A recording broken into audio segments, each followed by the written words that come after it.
What is up, ladies and gentlemen? John MaClain here. Let's go. Wait, was there a crash retrieval in process? While this lady was capturing this footage, she noticed something dropping from the sky. That's when from nowhere, these 4 military jets flew in. Look at that, Jer. Look at that here. See it? It's falling from the sky. Like it came out of space. Where'd it go?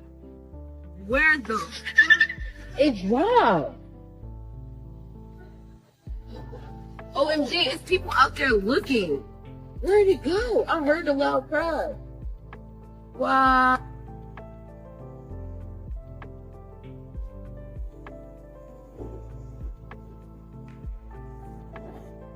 Look at that here. Look at that here. See it? It's falling from the sky. Jets? Maybe? Like it came out of space. Kind of looks like jets. I'm just saying. Frolicking. Oh, shit. Oh my God! I'm frolicking. I got on a pink shirt. Why you ain't tell me we was frolicking? I'm still frolicking. Oh, we frolicking? That's what we doing? We frolicking? Let me get my frolic on. Oh.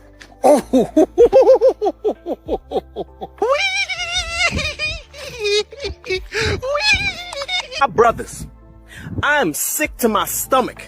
We are out here frolicking when we should be mobilizing so we can free ourselves and defund the police. But we out here doing this, huh? What? I ain't gonna lie, this kind of nice though. Yahoo! That was a perfect transition. Oh, word? We're frolicking right now? Is that what we're frolicking? We're frolicking? Yes, we're frolicking. Brought to you by a frolic near you. What is up, everybody? So, I'm at the site of an ancient Maidu tribe kitchen. This is where they used to, watch out boy, they used to grind acorns to make all kinds of things. I guess it's like their flour. It's pretty cool. Eat that, pyramids. I'm just playing. I'm so fucking stressed out from running my pet lizard's Instagram account. I'm about to have a nervous breakdown. I told my therapist, she said, we'll take a break from your pet lizard's Instagram account. I said, I can't. It's my sole source of income. In my little tiny apartment, it smells like lizard piss. Oh man, the drugs I have to inject in that lizard just to wake it up. I pumped all my money into this fucking lizard. My fans will comment stuff about how the work I'm doing is important, bringing the attention of the lizard community, or bringing the lizard to attention, lizard issues to the forefront. Shit, fucking lizard. I didn't know it was this crazy, or this intense. This is pretty intense. The lady on the airplane, did she really see shape-shifting lizard people? No, she said that because she wanted off the plane and she was trying to get others to join her in wanting off the plane because they weren't giving her what she wanted. If she didn't see anything, why is she acting so afraid? She's actually showing few, if any, fear signs here. I've seen people say, oh, you can hear it in her voice when she's saying that. One, you can obviously hear the effects of possibly alcohol, maybe alcohol mixed with a prescription medication having a bad effect, but that high tone to her voice is very likely also an attempt to control anger that's escalating and getting close to being out of control. When you first see her walking up the aisle in this video, she is showing no indicators at all that she is feeling any fear or sense of threat to anything that's behind her on the plane. She is showing agitation and aggression toward the flight staff who aren't giving her what she wants. That's why she turns it on to the rest of the passengers to try to get them to go along with it. Very likely she was agitated when she first showed up at the airport because of something that had gone on earlier. She may or have fear of flying. report that she was knocking down drinks beforehand. That could be to take the edge off to settle herself down. And instead of settling her down, it actually made her belligerent. If you're around a variety of people who drink recreationally, you know what I'm talking about. Some people mellow out and relax, other people become belligerent, become a problem. If you know them well, you know who those people are going to be. That's likely what happened here with her, because she had conflict with the person right next to her when this began, and then a conflict with the flight staff that tried to settle her down, and that's the person she pointed at and said, that person isn't real. She didn't say shape-shifting lizard person, anything like this. Everyone else is putting those words in her mouth. She just said that person's not real. She's trying to scare the other passengers into joining her and wanting to get off the plane. Why has no one seen her since then? Why would we? She just humiliated herself and she became an online joke. She probably wants to crawl into a hole somewhere and not be seen for months. But there's an additional problem here for her. She just got the attention of conspiracy theorists who believe in the deep state stuff that they're pushing onto this one. If she were to come forward and apologize and say, I had too much to drink, I didn't really see anything, I was just freaking out and needed off the plane, felt like I was on the verge of a panic attack, which also could be true, there would be people who would try to threaten her into telling the truth because they would feel she had sold out to the deep state, just like people did with the Sandy Hook families. She needs to lay low. What do you guys think? Oh, Few too many? Hell no. I'm about to tweak in this bitch, bruh. I'm about to start tweaking in this bitch, bruh. This is so... Hey, what up, everybody? So, along with astrology and music and all the movie stuff I like, I also really like conspiracy theories. And my conspiracy theory love started when I was a little kid, I think. And it wasn't necessarily conspiracy, but my mom had this book, and it was like, I don't know, like paranormal, unexplained stuff across the world, and it had stuff like the Loch Ness Monster and different things like that. So I've always been intrigued by like out-of-the-box thinking or stuff that's not quote-unquote like proven to exist. Well, when I was, I think 20 or so, or 23 maybe, I was on True TV's website for some reason, and they used to have this tab called the Conspiratorium. And it pretty much outlined every major conspiracy theory that people are talking about today. So I've been reading about a lot of this stuff for a long time, and that's one of the reasons I love TikTok, is because everybody's going over them. I don't necessarily full-heartedly believe in everything, but it's just interesting to hear all these theories, because I feel like it just gives me a better context on this puzzle that reality is. So anyways, I wanted to give you a quick history on the Conspiratorium. The Conspiratorium was a blog hosted on True TV's website from 2012 to 2015, focusing on various conspiracy theories. It featured articles and discussions on topics ranging from government cover-ups to unexplained phenomena, aiming to engage readers with thought-provoking content.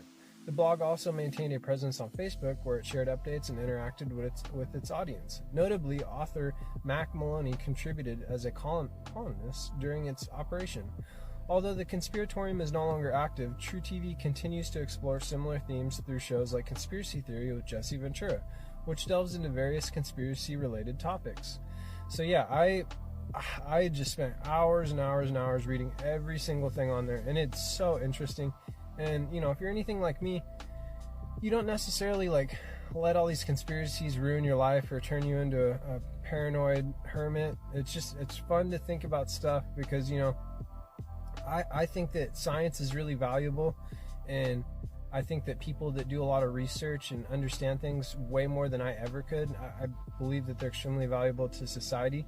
But I also think that, we as humans want to be able to explain something or, prove something. And so I think that through science, you're able to kind of get like a base understanding, or not a base understanding, but you're able to like prove quote unquote something through results.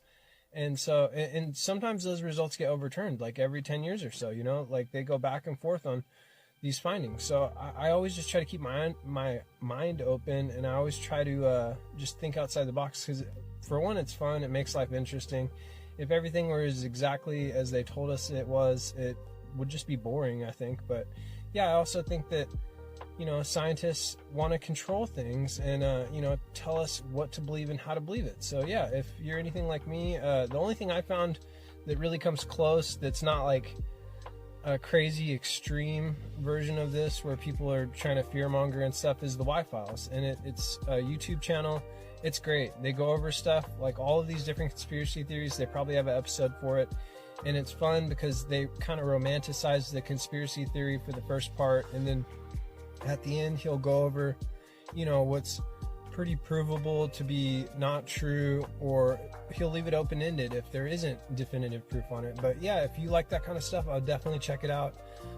Let me know if you like this kind of content. Maybe I'll start doing my own stories. And, you know, other people have already said it, but it's just fun to say stuff on TikTok, I guess. So yeah, I'll talk to you later. Hope you all have a good day. And even if you believe in these conspiracy theories, try to respect everybody as individuals and try to just understand people and have empathy and sympathy for people, because that's one thing that's notably missing from our society, and it's not good, and it doesn't feel good in the long run to be that way towards people. It actually feels really good. You know, you can go to sleep easy knowing that you've tried your best to just respect other people and not really trespass on their happiness. But anyways, I hope you all have a great day, and I'll talk to you later. Additionally, the copper resource was completely destroyed. Earth facts. went through a period of over 200 years known as the nuclear winter. After the war, the two surviving extraterrestrial factions found that the copper resource was gone, and there was no reason to stay on Earth. All for entertainment purposes only. Consequently, they decided to return to their respective planets. After the nuclear winter, small dinosaur-like creatures, about 1.5 meters tall, began to appear on Earth. And a lot of AI.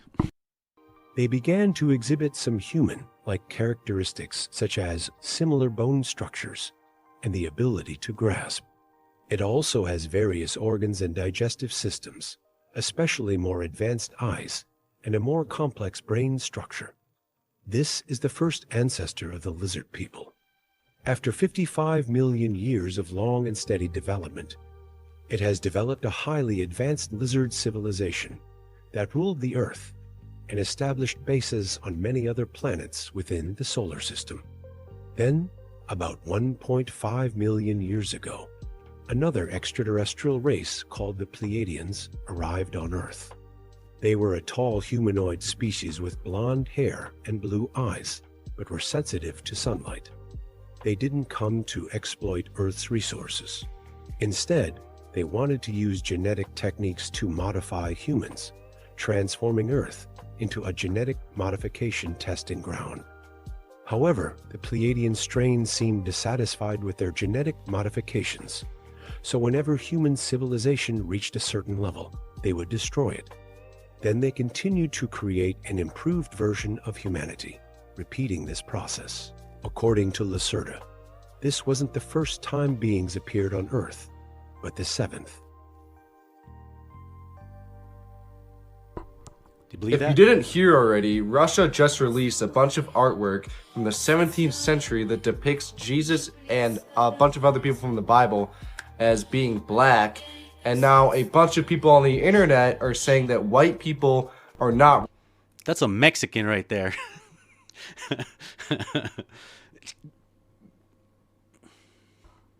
Fight me. Real, and that we were made in a lab, and that black people are the true human race. Now, I don't know. I don't care if Jesus was black or whatever. Maybe he was, maybe he wasn't. What I got a problem with, though, is people saying that I'm a fake person. I am not a damn Cabbage Patch kid that was born in the 1910s because they wiped out the rest of humanity in the Great Reset, the last one.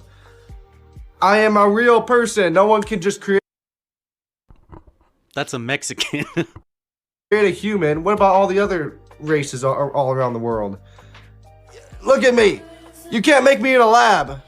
That's no not one a besides God can That's create not- a human being. So I don't know why everyone is saying this. That Jesus So let me looks like repeat, because I'm nervous about making this video. I don't want to get canceled. I do not care if Jesus was black or anything. I just don't like people saying that I'm fake because I'm white and I was made in a lab or something, or made in one of these underground tunnels. I am a real person. I know I'm a little tan right now, but I'm a white person. I'm real. There's no chance you can just make a person. I do not think that is true at all. You are not tan. You are not tan, fool. He is not tan. And Jesus was The Mexican. reptilian story, according to the Zulu, Part 1, the Chitauri. Before kings, before pyramids, before written words, they came. The sky cracked open with fire. Thunder roared like war drums. And from the heavens descended the Chitauri, the sky serpents. Not gods, not demons, something older. They brought light, but also chains. Their tongues spoke flame and control. And with a glance, they stole from humans what made us divine. Our memory, our power, our voice. They crowned themselves lords of earth, forced mankind to build, to worship, to kneel. Under their rule, fear became law. Symbols of serpents and dragons bled into every tribe. But not all forgot. In the shadows of mountains and caves, a few remembered the time before the fall and began to whisper. The Chitauri had given us order, but stolen our freedom. And somewhere in the blood of slaves, the spark of rebellion still burned. Follow and comment for part 2. What if I told you there's an underground city in LA, right under the Getty Center, off the 405? Allow me to show you the people who know about this already. Allie Carter, she's on red carpets, and for some reason she was at the Getty Center underground, for God knows what reason. Elon Musk builds a bunch of tunnels for his vehicles, allegedly built a tunnel from SpaceX to the Dodger Stadium. And in 1933, Warren Schofield built this device and understood that there is cities under Los Angeles. We can't forget good old Phil Schneider. He was a geologist and an engineer for our United States government. His story is pretty fascinating. This is the technology we use to build tunnels underground. There's one other person I want to show you who talks about the Getty Center and how to enter the Getty Center to go underground. Stephen D. Kelly, underground city below Getty Museum. What's hiding below Getty Museum will shock you. Go watch this. This is on X. It's very disturbing. Comment below if you believe that there is such a city under the Getty Museum.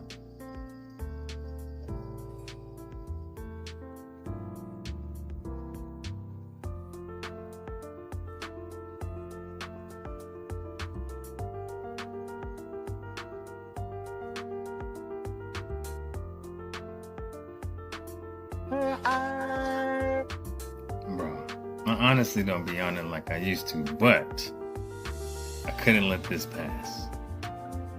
What the fuck is that? Bro, it looks like something from the Land Before Time.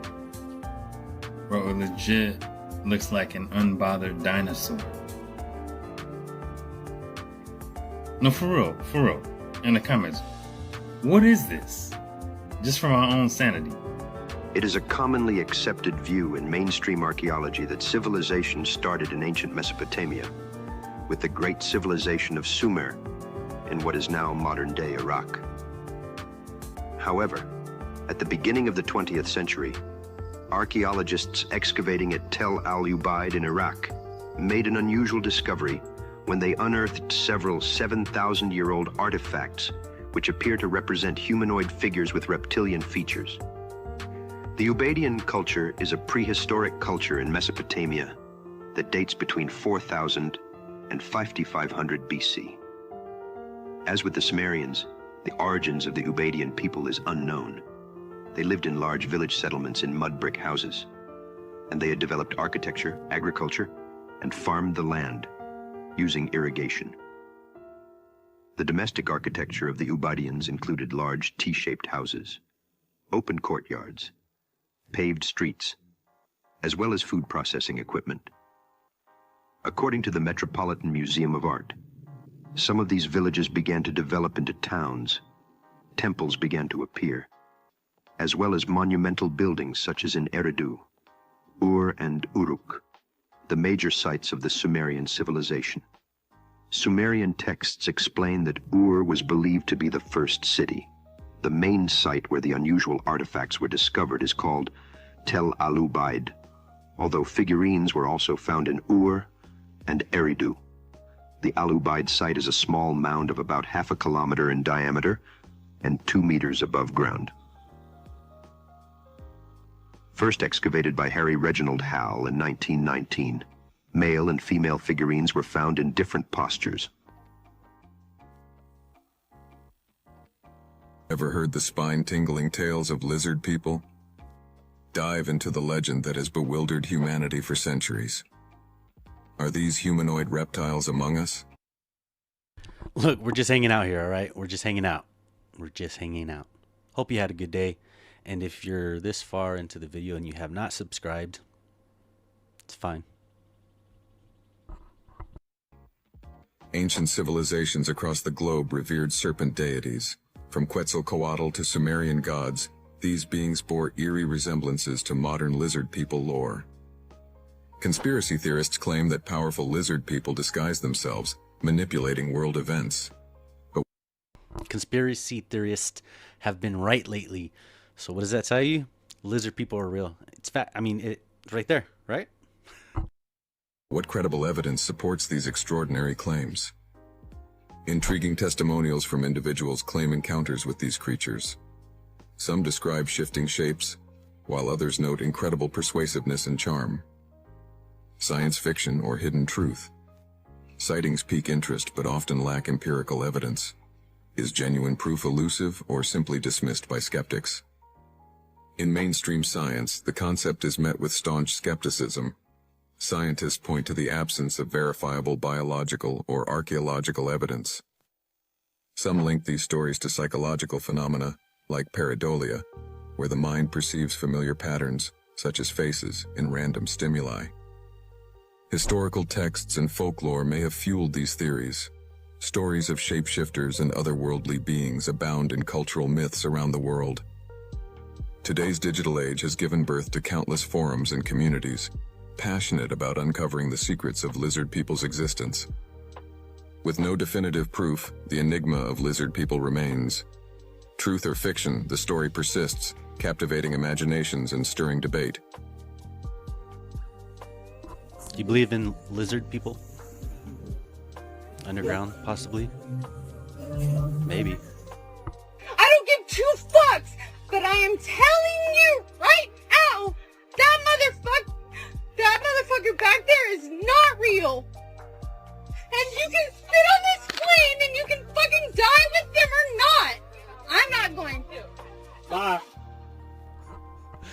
It hit like every conspiracy. The reptilian hybrids have been known to shapeshift temporarily into their reptilian form. So that's happened with 3 of them whom I know about. One of them, a beautiful hybrid living in England, her name is Charmaine. The way that she got confirmation that she is a hybrid was having an encounter with some of her reptilian extraterrestrials, and she has encounters with other types as well, and genetics from other types. But in one encounter when she was about age 27 with her reptilian extraterrestrials, they helped her to shapeshift into her total, pure reptilian form. And she can do that, goes back and forth? And she can go back and forth as she pleases. Mostly she's human. Yeah. And, but when she gets away from the cops every single time. Shifted into her reptilian form, she was absolutely delighted. Now, most of us might be rather horrified at the thought, but she was delighted because she had always felt some reptilian in her.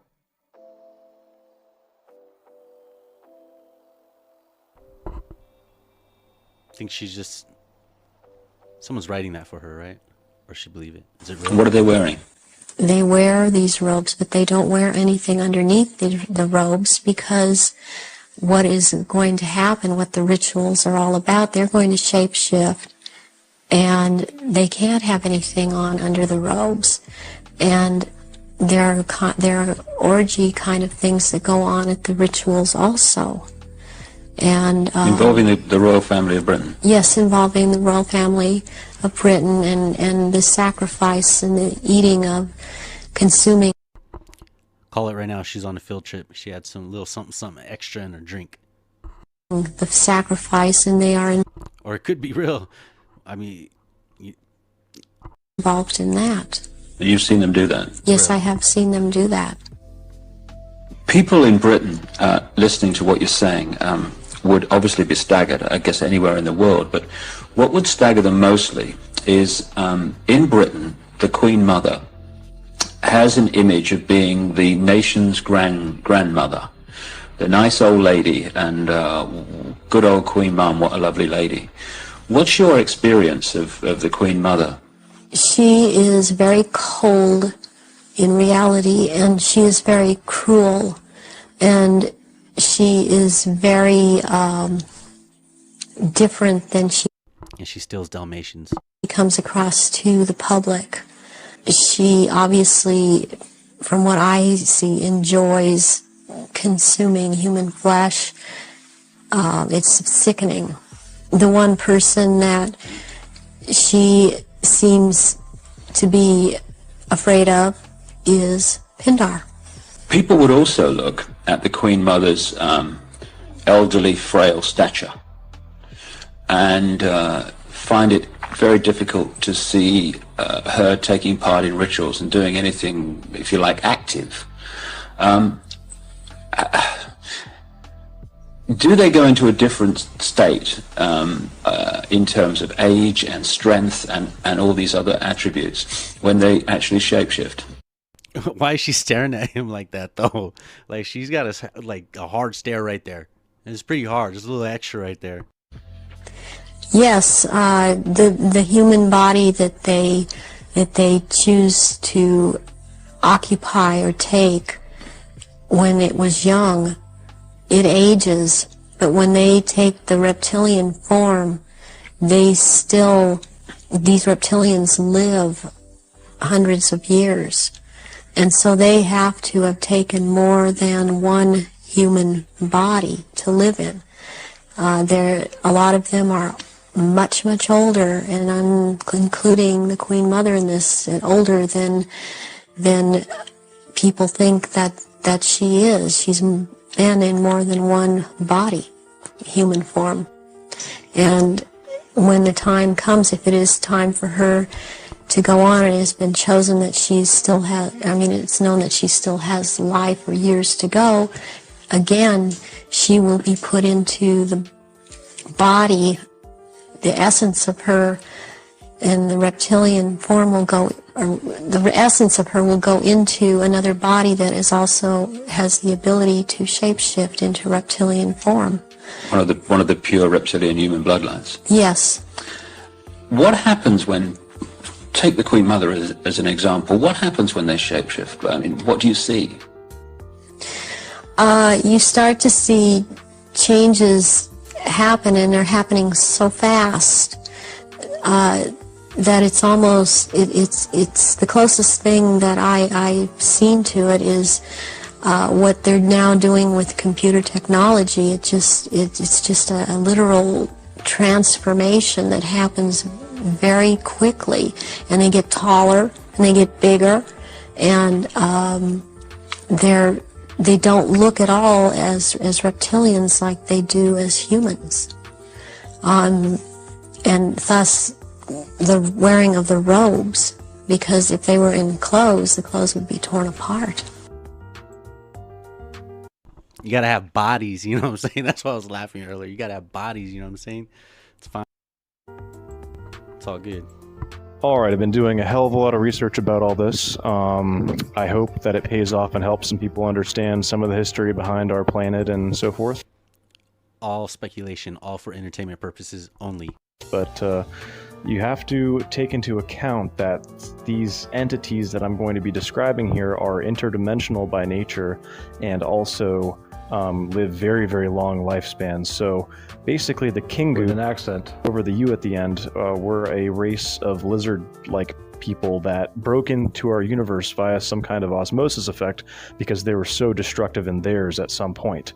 Okay, and these were the progenitors, the creators of a dragon race called the Asumgal. Now, when you go and screw around with genetics in a different universe, this is kind of the theory, so to speak, of what I'm leaning towards, is that it sort of imbues within that gene code some of the spirit or the soul of the cosmos in which you're creating it. So this dragon race, the Asumgal, who actually made the Anunnaki, they're more neutral in nature. They don't really, they don't think the same way that we do about things. They're just more of a yes and no, less of a gray zone kind of. They're not like pure evil, basically, like as much as the Kingu kind of thing. But they made the Anunnaki, and the Anunnaki came here to mine gold. Their planet got jettisoned out of the Sirius constellation, Sirius B, and their atmosphere got screwed up. It got caught by the gravity of Neptune, and so they came here to mine gold. They rocketed here. They combined their genes with that of Homo erectus to create a gold mining race. And they needed leaders to look after that race, especially after they revolted, and that's why they created these hybrids. Hybrid Anunnaki. So that's basically the gist of it. Got it? For entertainment purposes only.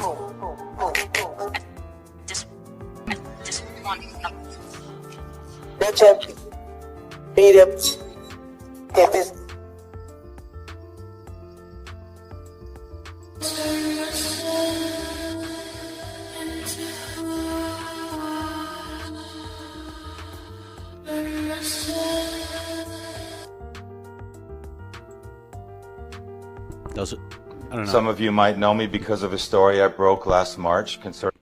Sometimes I just put videos in here just because. Concerning something called the Guardians of the Looking Glass. Basically, what we had here is a technology that was built, which would give those people who operated that technology, of course, a huge advantage because they could see and view timelines within a stream, within a field. The awareness of this technology came to us through certain whistleblowers. And one of them was a guy by the name of Dan Burish, who went into some detail about how that technology was acquired. Starts at the end of the Second World War. It was the first time that the United States ever came into contact with certain ETs, you could say, who began appearing over the skies of the United States.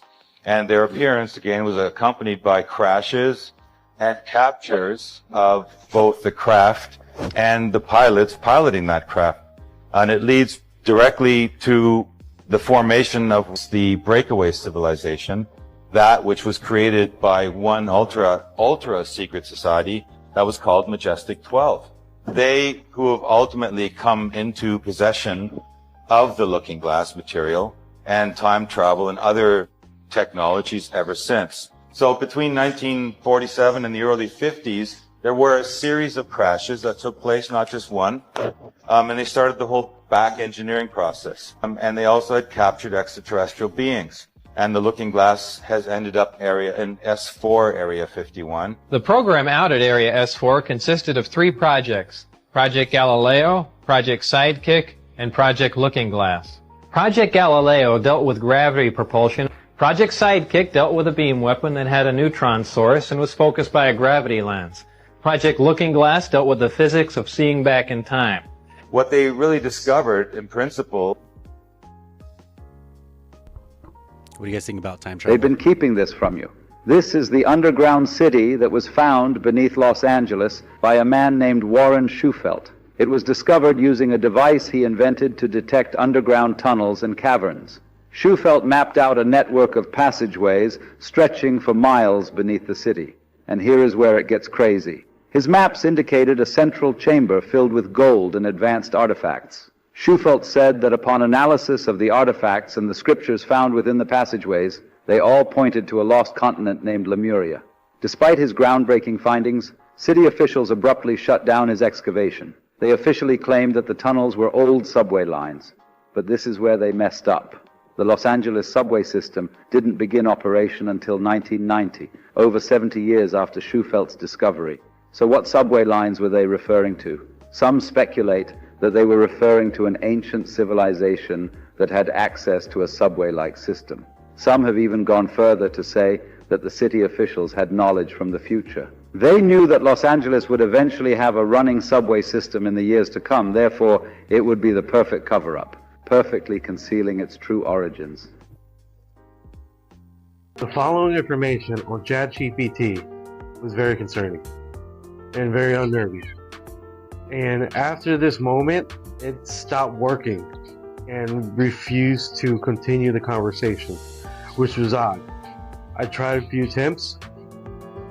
Let's just show you what I recorded. ChatGPT, tell me how our reptilian overlords control us. 1. Political manipulation. 2. Media control. 3. Financial domination. 4. Energy harvesting. 5. Genetic manipulation. 6. Secret societies. Can you elaborate on that? 1. Political manipulation. Reptilian overlords are believed to control governments by placing their agents or hybrid bloodlines in positions of power. They allegedly manipulate elections, create political conflicts, and push divisive policies to keep people distracted and submissive. By controlling lawmakers, presidents, and world leaders, they ensure their agendas are carried out without opposition. 2. Media control. Mainstream media, including news channels, movies, and entertainment industries, is often seen as a tool used by reptilians to control public perception. They reportedly spread misinformation, suppress dissenting views, and create fear through sensational news stories. This constant bombardment of controlled narratives prevents people from questioning the truth and reinforces their power. 3. Financial domination. Through global banking systems and financial institutions, reptilians are said to maintain control over the economy. They allegedly manipulate stock markets, control central banks, and create economic crises to consolidate wealth and power. By keeping populations financially strained, people become more dependent on the system, reducing resistance to their control. 4. Energy harvesting.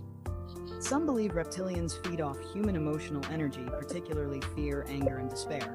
By orchestrating wars, economic collapses, and social unrest, they create widespread suffering. This negative energy, often called loosh, is thought to be harvested as a power source to sustain their existence. 5. Genetic manipulation. According to the theory, reptilian overlords have secretly interbred with humans, creating elite.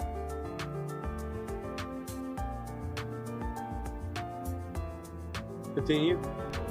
Like a demigod? I've always wanted to be a demigod.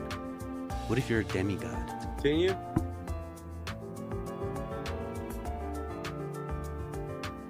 That's all. I've said too much.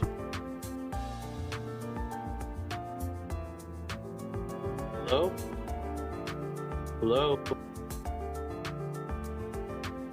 Continue.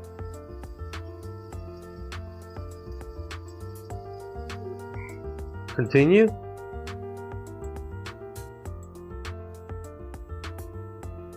That's trippy.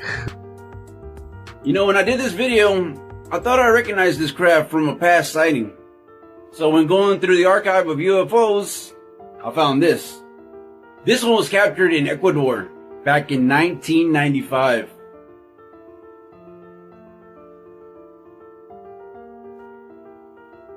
Now, as you can see, it's a good possibility that this is the same craft. But my next question is, why in South America? And why has there been so many more UFO sightings coming out of South America lately?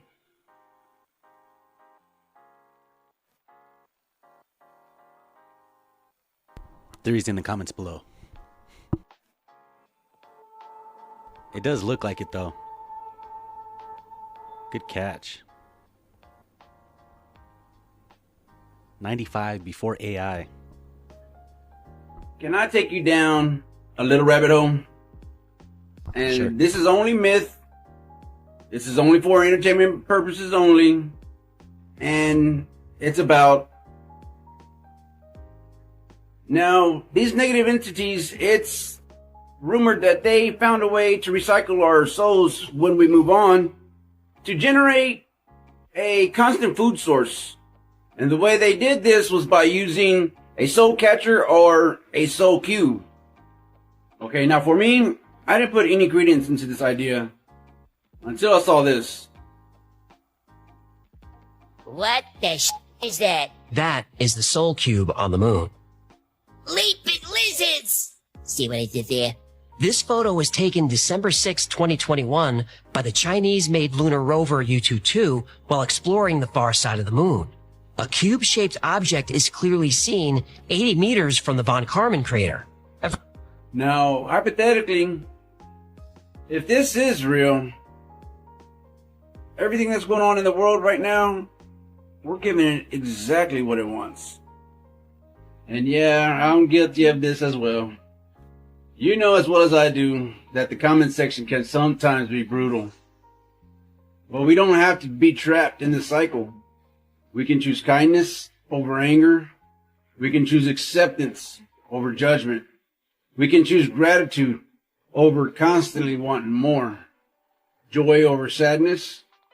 We can choose mercy over revenge. Or even basically just love over hate. If we do this, we can fight the cycle. Maybe even break it. I'd love to see you back next time, so stay tuned. That's all I got.